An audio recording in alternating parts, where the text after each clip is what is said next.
the basic question is, why is digitalization actually important for HR?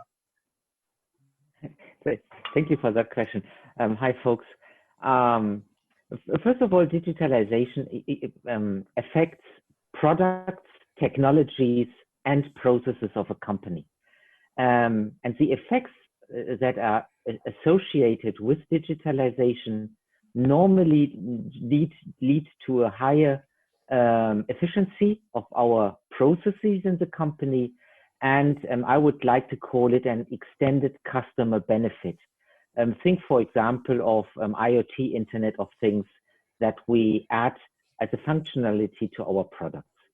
And in particular, the process effects of digitalization, they create changes. And these changes are relevant to HR. And we experience changes in the composition of the workforce due to higher performance, for example. There are new competencies which are required to manage digitalization transformation. And we have new forms of communication and collaboration which are enabled by digitalization. So I call this the digital transformation of the workforce in dimensions of volume. How many people do I need? In terms of competencies and in terms of collaborations. And this transformation that has to be managed, and it has to be well planned and organized. And this is the first point where I think that HR's change and organizational development expertise is of big relevance. Second, maybe more important than bringing in our change competence to manage digital transformation is digitalization affects HR itself. And the digitalization of our HR processes lead to changed interfaces, more transparency and integration of HR data, and for sure, changed processes. And since all employees and managers are automatically affected, HR becomes an essential driver of the digital transformation. So first of all, we have to manage the change in the company in all dimensions. And second, we have to manage the change within our organization. And we have to be aware that with this change in our organization and in our processes, we affect the whole company. And that is why it is, in fact, very important for us. But I'm sure there are some pros and cons of this digitalization. Dagmar, what do you think about it? I will start with positives. So we can continue with the negatives later, a little bit later. So what are the pros or benefits of the digitalization? Of course, you're saving your time is the first thing. So you have to focus, or you can focus on other things, and you don't have to focus on the little things which will be done manually. So that's a huge benefit, and especially time is money. So you are definitely saving your money there if you are having the digital devices or digital software, etc. What I also like, and what is definitely the benefit, is the user friendliness. So you can be remote, as we recently are. So Robert is sitting in Friedrichshafen, Peter in München, I'm sitting in Prague, and I don't know who is sitting where. And then we can communicate, we can exchange the information, we can exchange the data, which is very important, because the data which we have, and data must be, of course, very exact, help management to decide, help leadership to decide, especially when we are talking about people. We are talking a lot of money, a lot of cost which is connected, and the decision-making process needs to be done quickly. Otherwise, we are losing time, and we are losing losing money. So that's from the benefits point of view. I'm just looking at my notes, and perhaps there is something which is also very important, and it's also a thing which is for the huge companies. For example, when I was working for a global company, you've got the time zones. So if you are reporting to US, so there is a 8 hours difference, and how can you do that? You need something immediately. So will you call someone and wake him or her up? So that's really important. So if we look at the digitalization from the global perspective, so it's definitely the time is money, and the distance can be very short if we digitalize. There are, of course, some cons or negatives which can be connected with the digitalization. And everything is depends on our decisions.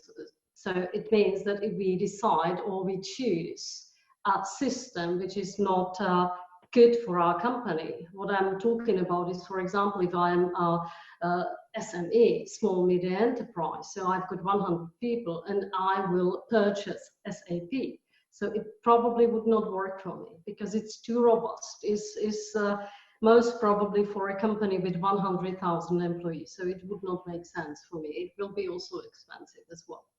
What is also the con or negative, but it can be avoided if you have a proprietary department. So everything should be compatible with other systems. So you can purchase something for your HR as an HR system, but it should be also compatible with the accounting, for example, with the financial reporting, and with other systems which are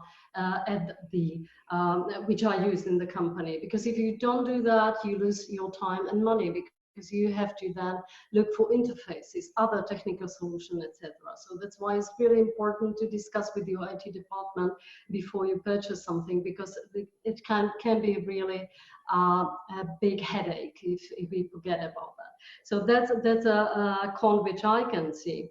And also what I, of course, can see, and I did it a few times when I was choosing HR system for the companies. And of course, there are various offers.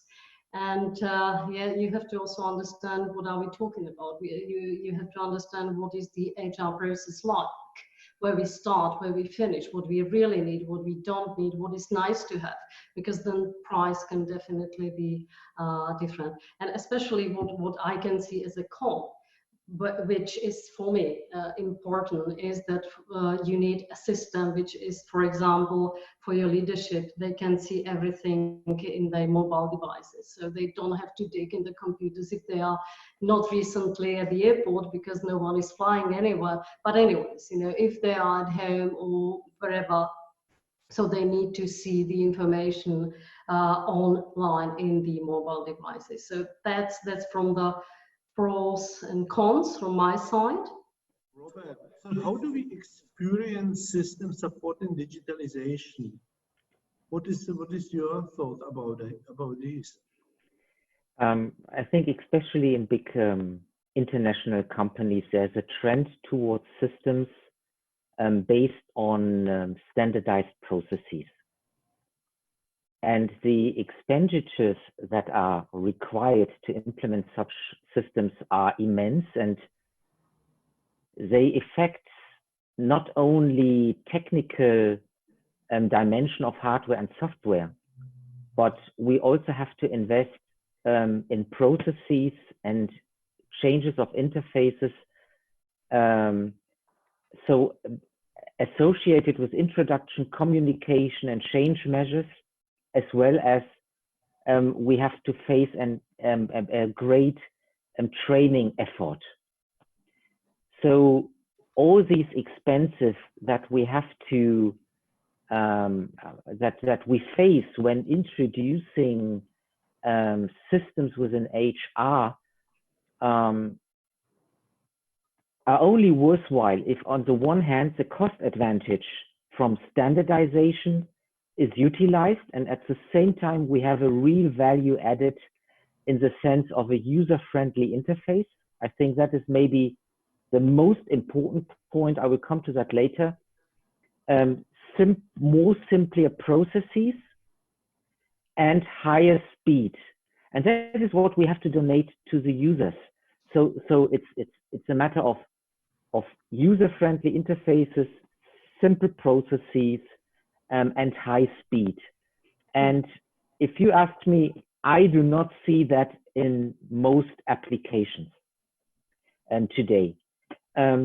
Often we face the fact that the standard processes that are provided by the system providers are often not acceptable, the user or adaptable to existing processes within the organization. User interfaces are not attractive, and both HR professionals and HR customers are not sufficiently trained. So if I take that all together,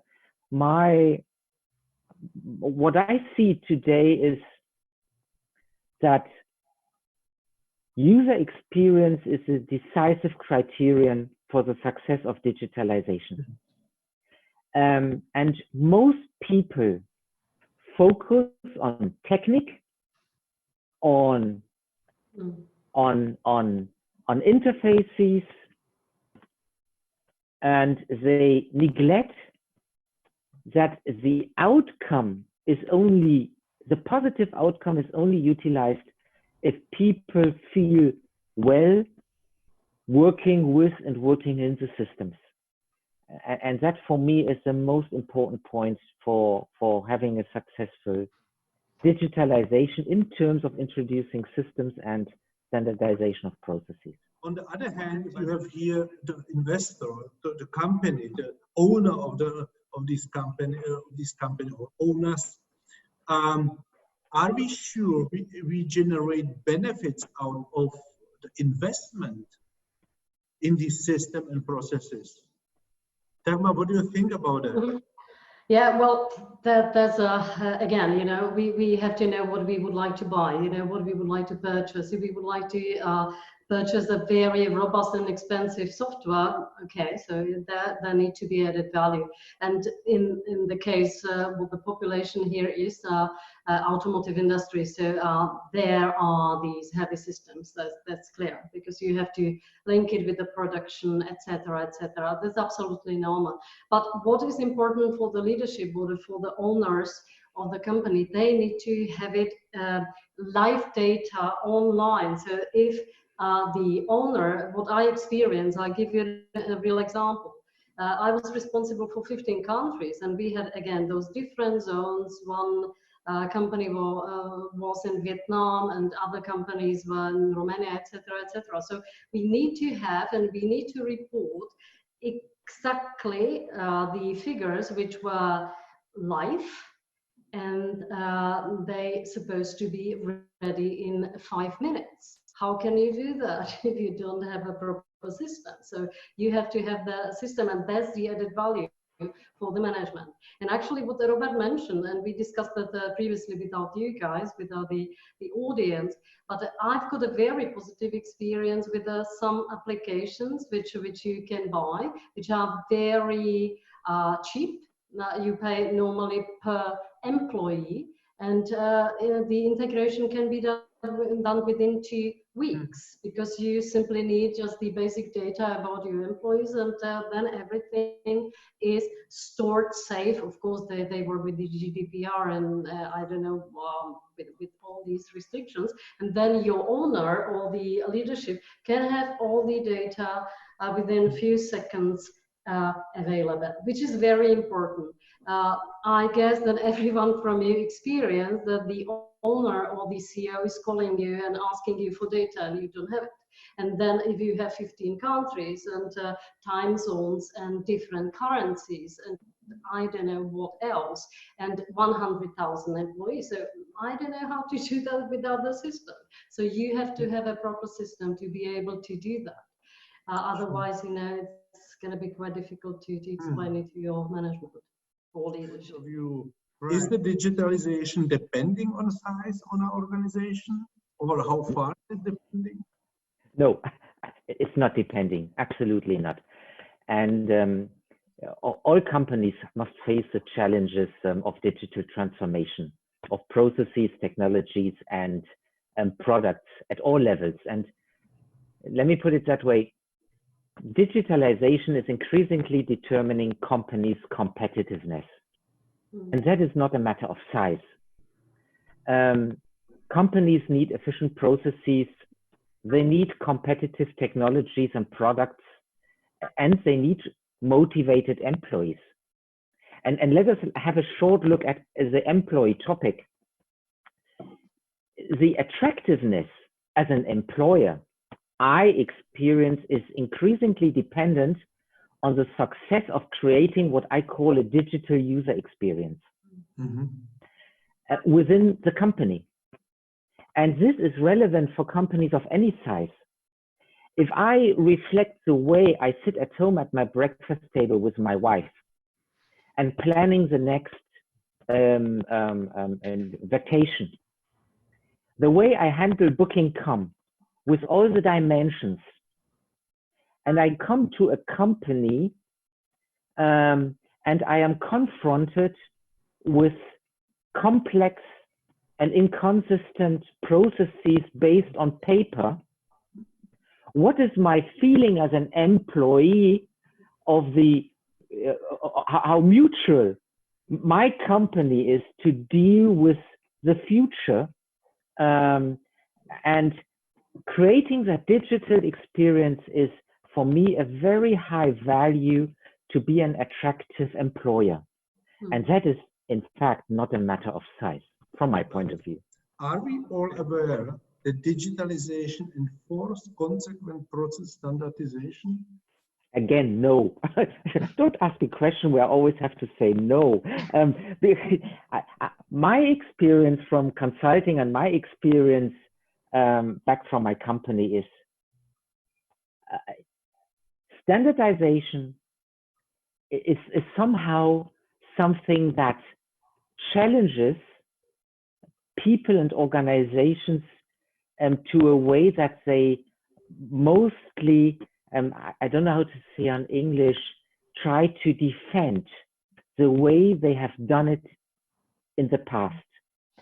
And I think that standardization in our organizations is not accepted, but digitalization, to put it in a nutshell, requires defining and implementing end-to-end standards for the collection. And I will bet many bottles of wine that in none of these locations of any company, the HR roles are defined in a common way. And so it's not only processes, it's not only interfaces, it is the way we define how people do their job. And as soon as we start focusing on this aspect, we take people out of their comfort zones. And this is what immediately leads to counter reactions. So, answer to your question, no, in a double sense. People do not accept standardization, and if you force them to standardize, you will always lose a lot of money. And so the key role of HR is to manage and organize the change behind that is needed to convince people that it is of a benefit of everyone. And believe me, especially in HR, it is very, very difficult to convince HR professionals doing things different than they did it before. Dagmar, what do you think about it? What do you think about this, if we are prepared to accept these standards, and what should be done to prepare the community for accepting the standards in IT systems? Yeah, I absolutely agree with Robert. That's the hardest part of our job, to convince the colleagues, HR people, but also other people, to use the standards. What I like to say is that there is really no need to reinvent the wheel. We know there are certain standards which are existing for 100 years. And why to develop something what works? That's the first thing. So when we've got something which yeah, it's developed already. Of course, we can always improve it. There is an innovation cycle. Everything can be improved, but still there are some standard things which we can't or we can change. But why would you do that? And if you buy an HR system, normally it's based on certain standards because we've got the ISO standards, we've got other quality standards, etc., etc.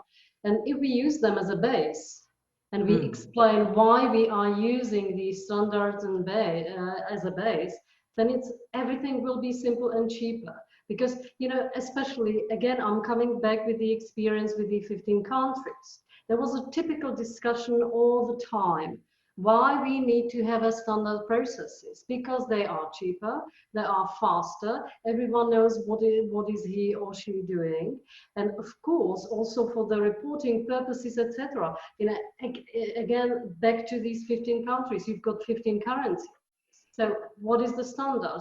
Shall I report in Vietnam, whatever it is, the currency? I don't know what that means for me. So that's why you need to have a certain standards which are clear and easy to understand, and you can really quickly adapt to these standards and use them immediately. Because if you develop everything for, I had this discussion 100 times, we are different. We in Montenegro need something different than in Croatia because we are different countries, different languages. No, you need the basics should be same. But of course, you have to localize because you've got a different legislation, etc., etc. That's normal. But the base should be, for me, from my perspective, the same, and that's for me standardization. Totally agree. How does it impact actually the relationship to the customer? Oh, it changes dramatically. Due to the increase in process and data transparency, but also by the immediacy of how decision relevant informations are available, the self-control skills of employees and managers increase. And this is related with the introduction of employee self-services and manager self-services. And let me put it a different way. In the past, and I experienced an HR executive who was responsible for the recruiting, and he was a very big and strong guy with a mighty belly, and he was sitting on his chair, relaxed, and deciding on who in the company is going to have a substantial career and who is engaged and who is not engaged. And he decided on that together with the hiring manager. If I look at digitalized recruiting processes, HR is out of the business. The HR business partner is out of the business of deciding on who to recruit. In a digitalized process, he will be at the beginning the one who discusses with the hiring manager the needed competencies. But then he will give it to recruiting, and they will have tools that help to identify potentials in the market. They will have a very direct contact to the hiring manager. And in let me call it modern recruiting processes, there's a direct interchange between hiring manager and candidate. So I can put it as another different way. We are losing our wie nennt man das auf Englisch? Unsere Autorität, our decision authority. And if I look at a typical German subsidiary with an HR leader, if he walks Saturday through the city, he's identified as the mighty person in this city who is responsible for deciding on the fate of people.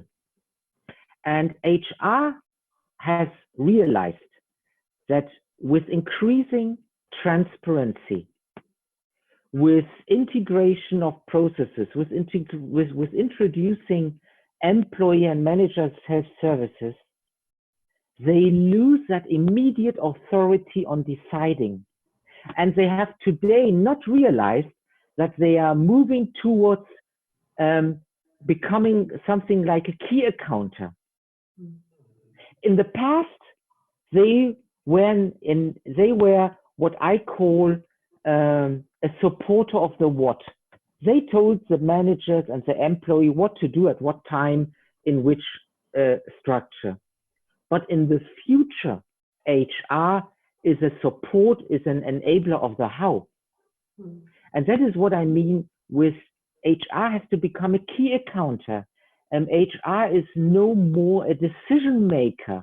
HR is no more the one who has the power on the people, because digitalization leads to a more transparent and spread information on the skills of employees in an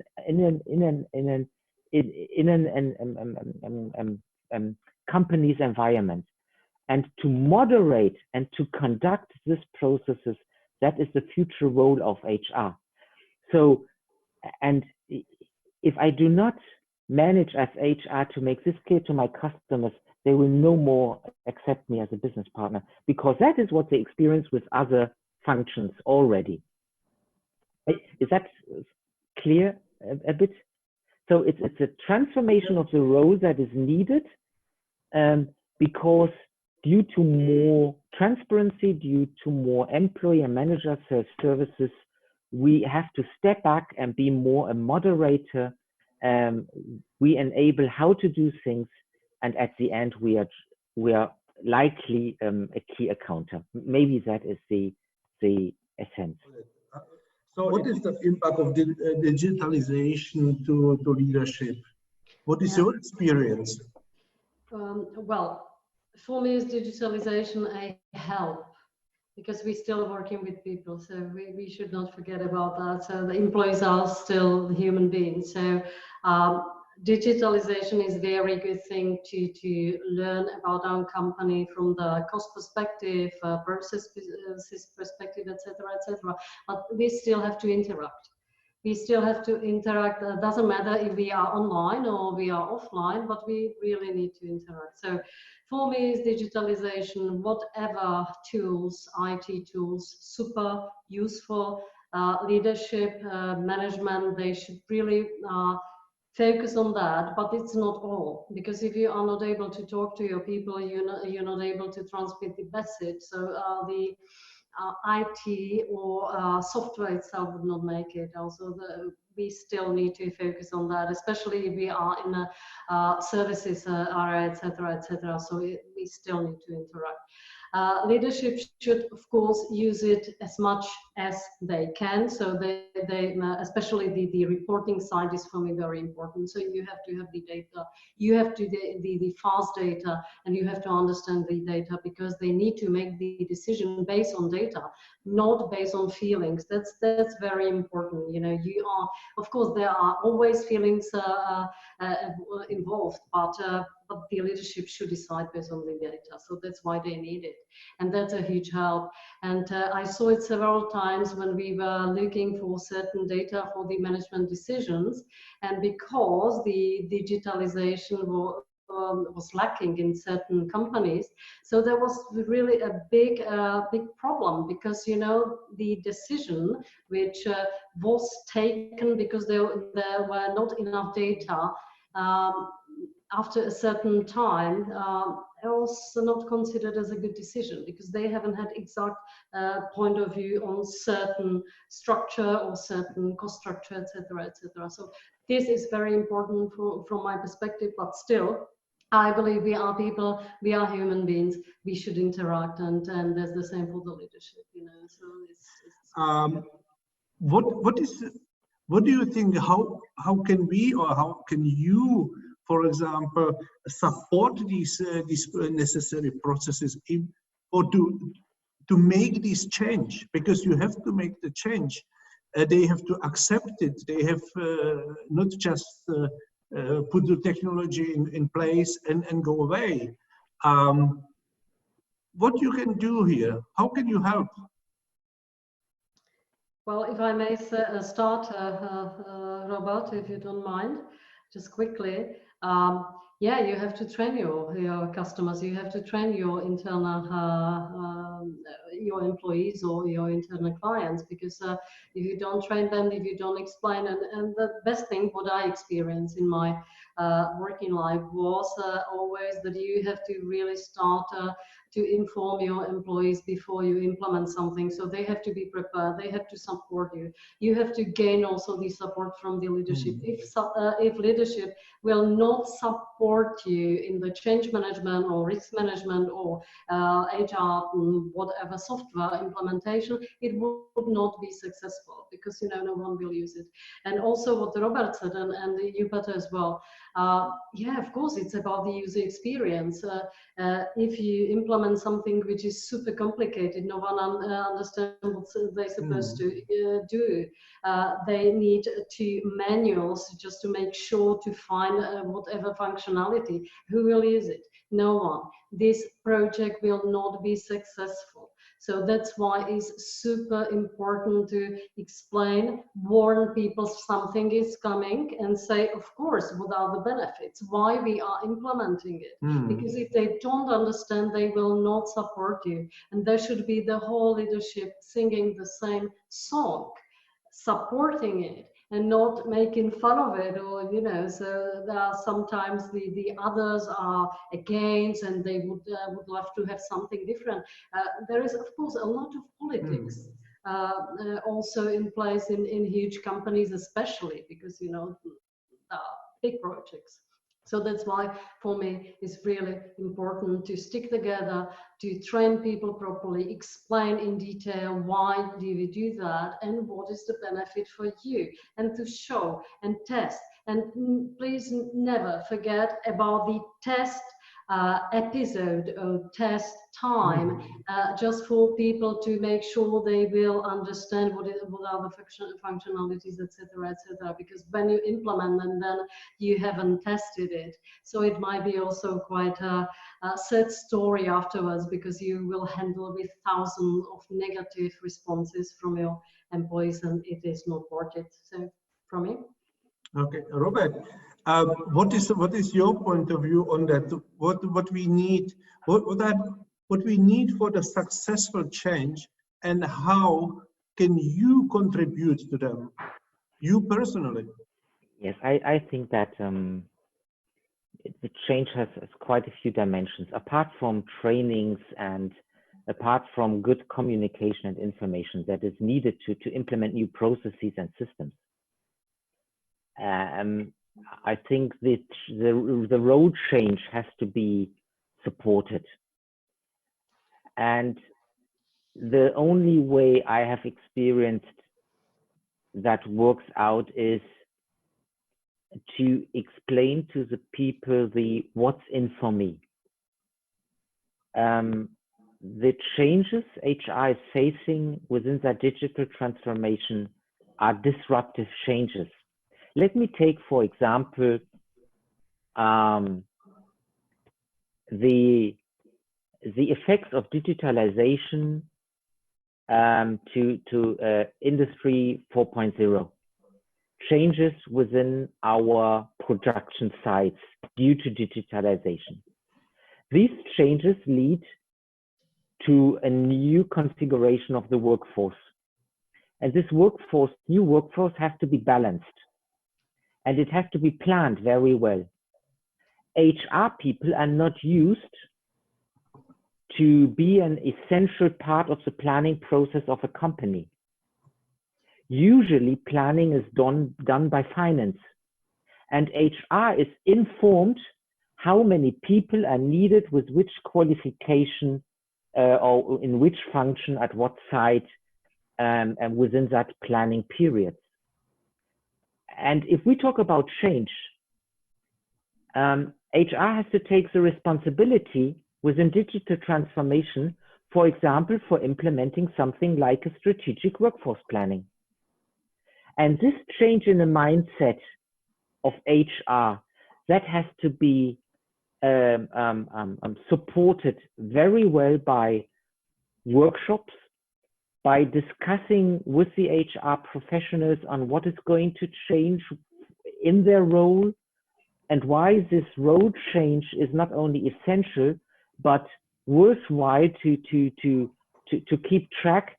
And that is what I meant with what is in for me as an HR professional if I am affected by changes due to digitalization. And this changes mainly affect my role within the company processes. So to summarize, to see HR in a planning responsibility in terms of a strategic workforce planning, which is very, very important due to digital transformation in the company. If I look at digital transformation within the HR community and the move to being more a key accounter in terms of employer manager self-services, there is a lot of direct communication and work with the people, with the HR professional needed to help them understand and accept. And normally we invest too little in this process. But what's in for me, that is essential, because people are afraid losing power, losing their impact on how the company is being run.